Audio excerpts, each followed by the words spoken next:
નમસ્તે વિદ્યાર્થી મિત્રો, કેમ છો? મજામાં? આજના વિડીયો લેક્ચરમાં આપ સૌનું સ્વાગત છે. તો આજના વિડીયો લેક્ચરમાં આપણે ધોરણ 7 વિષય ગણિત ચેપ્ટર 14 સમમિતિ એના વિશે આપણે અભ્યાસ કરતા હતા. તો એમાં આપણે અગાઉના વિડીયો લેક્ચરમાં આપણે સ્વાધ્યાય 14.1 પૂર્ણ કર્યું હતું. તો આજના વિડીયો લેક્ચરમાં આપણે સ્વાધ્યાય 14.2 નો આપણે અભ્યાસ કરીશું. તો જોઈએ વિદ્યાર્થી મિત્રો સ્વાધ્યાય 14.2. તો સ્વાધ્યાય 14.2 નો પહેલો પ્રશ્ન આપણને આપેલો છે કે નીચે આપેલી કઈ આકૃતિમાં પરિભ્રમણીય સમમિતિનો ક્રમ એક કરતાં વધુ છે? કે નીચે આપેલી જે આકૃતિઓ છે A, B, C, D, E અને F, એમાંથી કઈ આકૃતિનો સમમિતિનો ક્રમ છે એક કરતાં વધુ છે તે આપણે કહેવાનું છે. તો પહેલી આકૃતિ આપણે જોઈએ તો આ ચિત્રને આપણે 90 અંશના ખૂણે ફેરવીએ તો 90 અંશના ખૂણે 4 વખત ફેરવતા તે શું થશે? મૂળ સ્થિતિ આવે છે. તો એનો સમમિતિનો ક્રમ કેટલો થશે? તો એનો સમમિતિનો ક્રમ થશે 4. તો આપણે અહીંયા લખીએ એ માટે આ ચિત્રને કે આપેલ જે ચિત્ર છે એ ચિત્રને 90 અંશના ખૂણે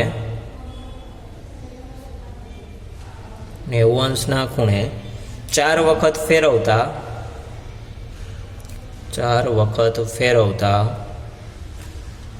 મૂળ સ્થિતિએ આવે છે.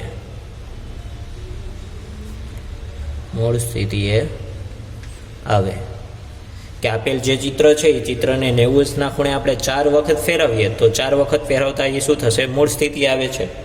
તો આ ચિત્રની પરિભ્રમણીય સમમિતિનો ક્રમ કેટલો થશે? તો આ ચિત્રની પરિભ્રમણીય સમમિતિનો ક્રમ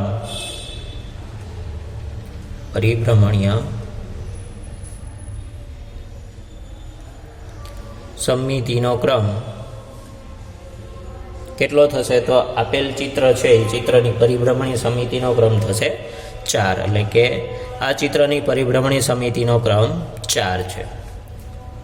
ત્યારબાદ બી ચિત્ર જોઈએ તો બી ચિત્રના આપણે 120 અંશના ખૂણે એને 3 વખત ફેરવશું તો એ 120 અંશના ખૂણે 3 વખત ફેરવતા એ શું થશે? પોતાની મૂળ સ્થિતિ આવે છે. તો એનો પરિભ્રમણીય સમમિતિનો ક્રમ કેટલો થશે? તો એનો પરિભ્રમણીય સમમિતિનો ક્રમ થશે 3. એટલે કે અહીંયા આપણે લખીએ બી ચિત્રને 120 અંશના ખૂણે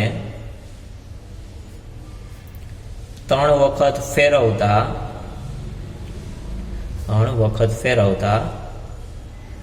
મૂળ સ્થિતિએ આવે. કે બી ચિત્ર છે ને આપણે 120 અંશના ખૂણે 3 વખત ફેરવશું તો એ 3 વખત ફેરવતા શું થાય છે? પોતાની મૂળ સ્થિતિ આવે છે. તો આ ચિત્રનો પરિભ્રમણીય સમમિતિનો ક્રમ કેટલો થશે? તો આપેલ ચિત્રનો પરિભ્રમણીય સમમિતિનો ક્રમ કેટલો થશે? તો અહીંયા આપણે લખીએ કે આ ચિત્રની પરિભ્રમણીય સમમિતિનો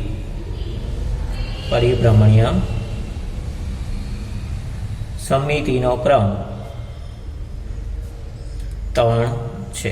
કે આ ચિત્રની પરિભ્રમણીય સમમિતિનો ક્રમ કેટલો છે? તો આ ચિત્રની પરિભ્રમણીય સમમિતિનો ક્રમ 3 છે.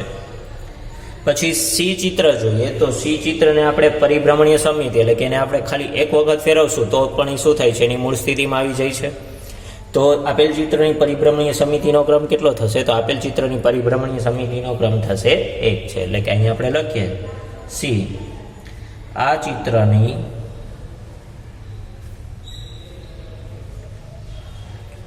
પરિભ્રમણીય સમમિતિનો ક્રમ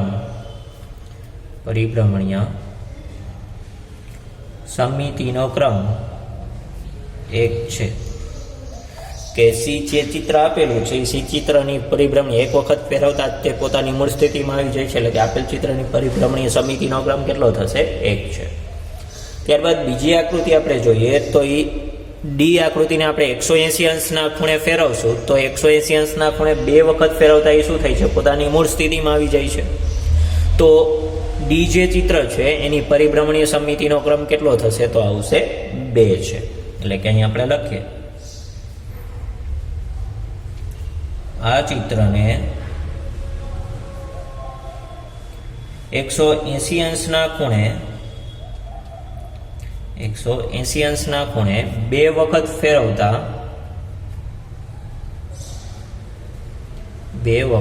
ફેરવતા મૂળ સ્થિતિએ આવે. કે આપેલ જે ચિત્ર ડી છે એ ચિત્રને આપણે 180 અંશના ખૂણે 2 વખત ફેરવશું તો 2 વખત ફેરવતા એ શું થાય છે? પોતાની મૂળ સ્થિતિ આવે છે. તો આમ ચિત્રની પરિભ્રમણીય સમિતિનો ક્રમ કેટલો થશે? તો આવશે 2 છે. એટલે કે અહીંયા આપણે લખીએ કે આ ચિત્રની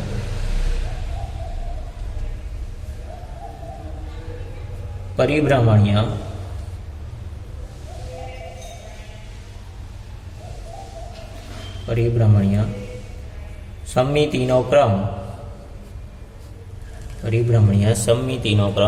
2 છે. ત્યારબાદ આપણે ઈ જોઈએ તો ઈ આકૃતિને આપણે 120 અંશના ખૂણે 3 વખત ફેરવશું તો એ પોતાની મૂળ સ્થિતિમાં આવી જાય છે. એટલે કે આપેલ ચિત્રને જો 120 અંશના ખૂણે 3 વખત ફેરવવામાં આવે તો એ પોતાની મૂળ સ્થિતિમાં આવી જાય છે. તો આમ આપેલ ચિત્રની પરિભ્રમણીય સમિતિનો ક્રમ કેટલો થશે? તો આમ આપેલ ચિત્રની પરિભ્રમણીય સમિતિનો ક્રમ પણ થશે 3. એટલે કે અહીંયા આપણે લખીએ કે આ ચિત્રને 120 અંશના ખૂણે 3 વખત ફેરવતા મૂળ સ્થિતિએ આવે. હવે 3 વખત ફેરવતા એ પોતાની મૂળ સ્થિતિમાં આવે છે તો એને પરિભ્રમણીય સમિતિનો ક્રમ કેટલો થશે? 3 જ થશે. એટલે કે અહીં આપણે લખીએ આ ચિત્રની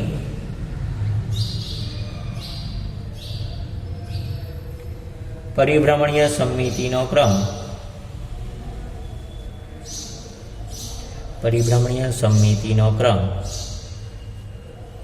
3 છે. કે આ ચિત્રની જે પરિભ્રમણીય સમિતિ છે એ ચિત્રની પરિભ્રમણીય સમિતિનો ક્રમ કેટલો થશે? 3 છે. એના પછી આવશે એફ. તો એફ આકૃતિ જોઈએ તો અને આપણે એફ આકૃતિને 90 અંશના ખૂણે 4 વખત ફેરવશું તો એ પોતાની મૂળ સ્થિતિમાં આવી જાય છે. તો 4 વખત ફેરવતા એ પોતાની મૂળ સ્થિતિમાં આવતી હોવાથી એની પરિભ્રમણીય સમિતિનો ક્રમ કેટલો થશે? 4. એટલે કે અહીંયા આપણે લખીએ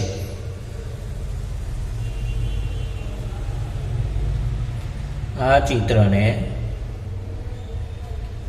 90 અંશના ખૂણે 4 વખત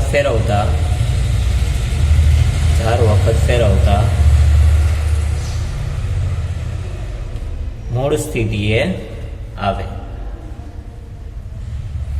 એટલે કે આ ચિત્રની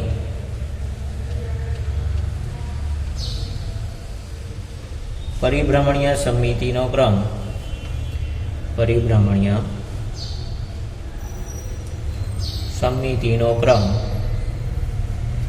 4 છે. કે આ આકૃતિ જે છે એ ચિત્રની પરિભ્રમણીય સમિતિનો ક્રમ કેટલો છે? 4 છે. તો હવે અહીંયા આપણે શું પૂછ્યું છે કે કઈ આકૃતિની પરિભ્રમણીય સમિતિનો ક્રમ 1 કરતાં વધુ છે તે આપણે અહીંયા કહેવાનું છે. તો અહીંયા આપણે જોઈ શકીએ છીએ કે A, B, D, E અને F આકૃતિઓ છે તો એની પરિભ્રમણીય સમિતિનો ક્રમ કેવો છે? 1 કરતાં વધારે છે. એટલે કે અહીંયા આપણે લખીએ કે આપેલ આકૃતિમાંથી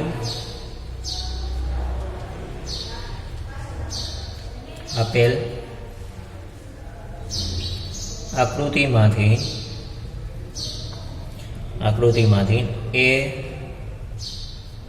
B, D, E અને F નો પરિભ્રમણીય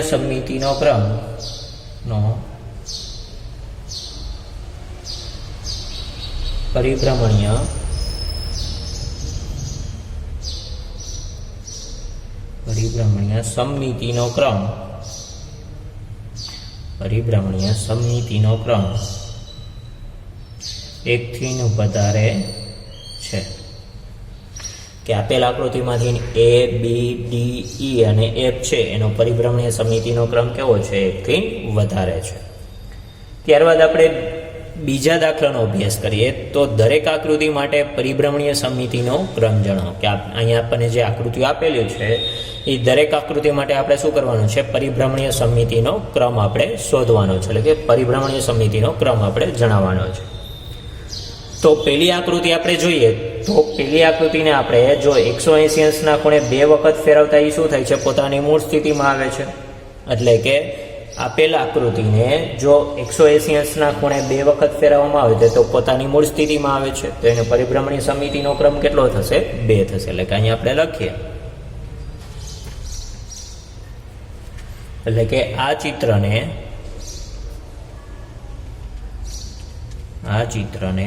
x બિંદુથી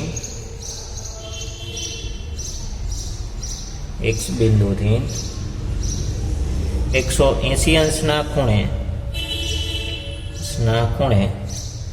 2 વખત ફેરવતા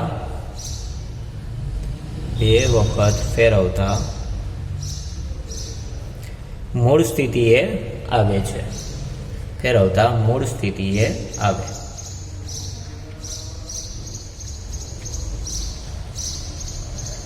એટલે કે આ ચિત્રને x બિંદુથી 180 અંશના ખૂણે 2 વખત ફેરવતા એ શું થાય છે? પોતાની મૂળ સ્થિતિ આવે છે.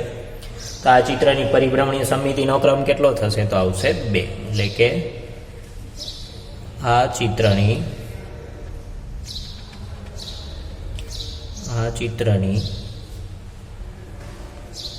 પરિભ્રમણીય સમિતિનો ક્રમ 2 છે. ત્યાર બી જોઈએ આપણી આકૃતિ. તો બી આકૃતિને આપણે 180 અંશના ખૂણે જો 2 વખત ફેરવવામાં આવે તો પણ તે પોતાની મૂળ સ્થિતિ આવી જાય છે. તો આમ આપેલ જે ચિત્ર બી છે એ બી ચિત્રની પરિભ્રમણી સમિતિનો ક્રમ કેટલો થશે? તો આવશે બી ચિત્રની પરિભ્રમણી સમિતિનો ક્રમ આવશે 2. એટલે કે આ ચિત્રને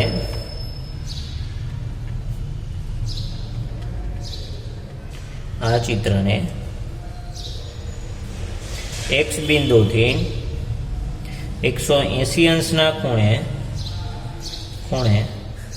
2 વખત ફેરવતા મૂળ સ્થિતિએ આવે.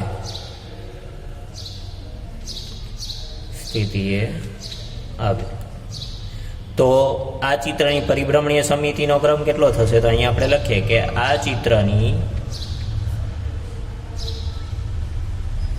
પરિભ્રમણીય સમિતિનો ક્રમ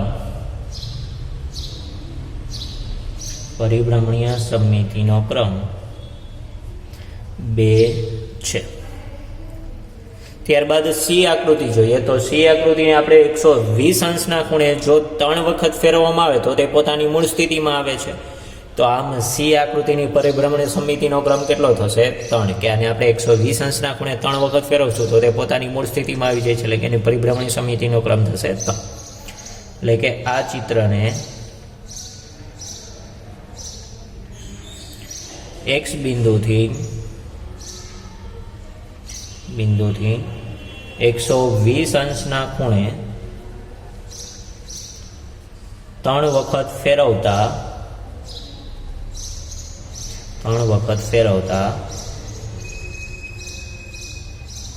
મૂળ સ્થિતિએ આવે. કે આ ચિત્રને x બિંદુથી 120 અંશના ખૂણે ફેરવવામાં આવે એટલે કે 3 વખત ફેરવતા એ શું થાય છે? પોતાની મૂળ સ્થિતિમાં આવે છે. તો આમ આ ચિત્રની પરિભ્રમણીય સમિતિનો ક્રમ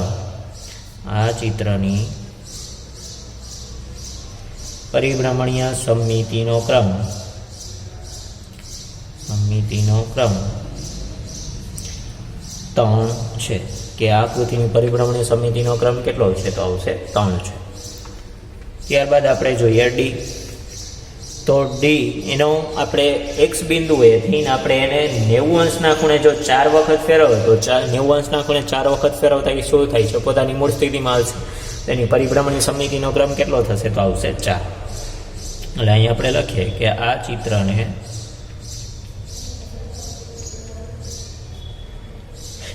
x બિંદુથી 90 અંશના ખૂણે 4 વખત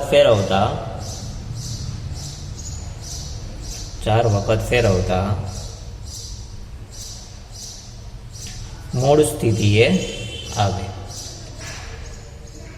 કે આ ચિત્રને એક્સ બિંદુથી 90 અંશના ખૂણે ફેરવતા, એટલે કે 4 વખત ફેરવતા એ પોતાની શું થાય છે, મૂળ સ્થિતિમાં આવે છે. તો આ ચિત્રની પરિભ્રમણીય સમમિતિ કેટલી થશે, તો આવશે 4. એટલે કે આ ચિત્રની પરિભ્રમણીય સમમિતિનો ક્રમ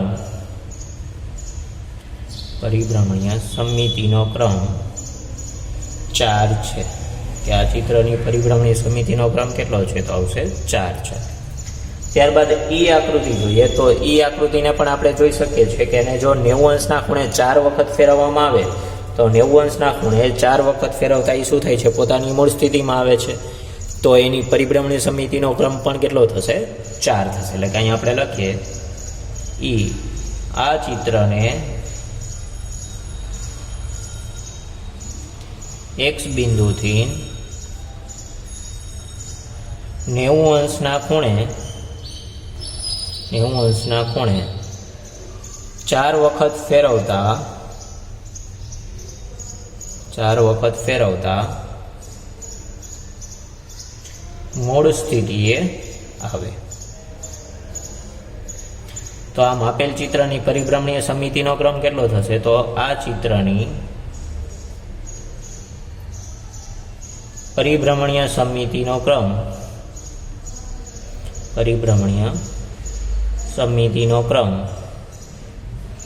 4 છે. કે આ ચિત્રની પરિભ્રમણીય સમમિતિનો ક્રમ કેટલો છે, તો આ ચિત્રની પરિભ્રમણીય સમમિતિનો ક્રમ 4 છે. તો અહીંયા આપણે સ્વાધ્યાય 14.2 પ્રશ્ન 2ની આપણે ઈ આકૃતિ છે તો આપણે અભ્યાસ કર્યો. આવતા વિડીયો લેક્ચરમાં આપણે પ્રશ્ન 2ની આગળની આકૃતિનો, એટલે કે એફ થીન જી એચ આકૃતિનો આપણે અભ્યાસ કરીશું. તો ત્યાં સુધી દરેક વિદ્યાર્થી મિત્રોને જય હિન્દ, જય ભારત.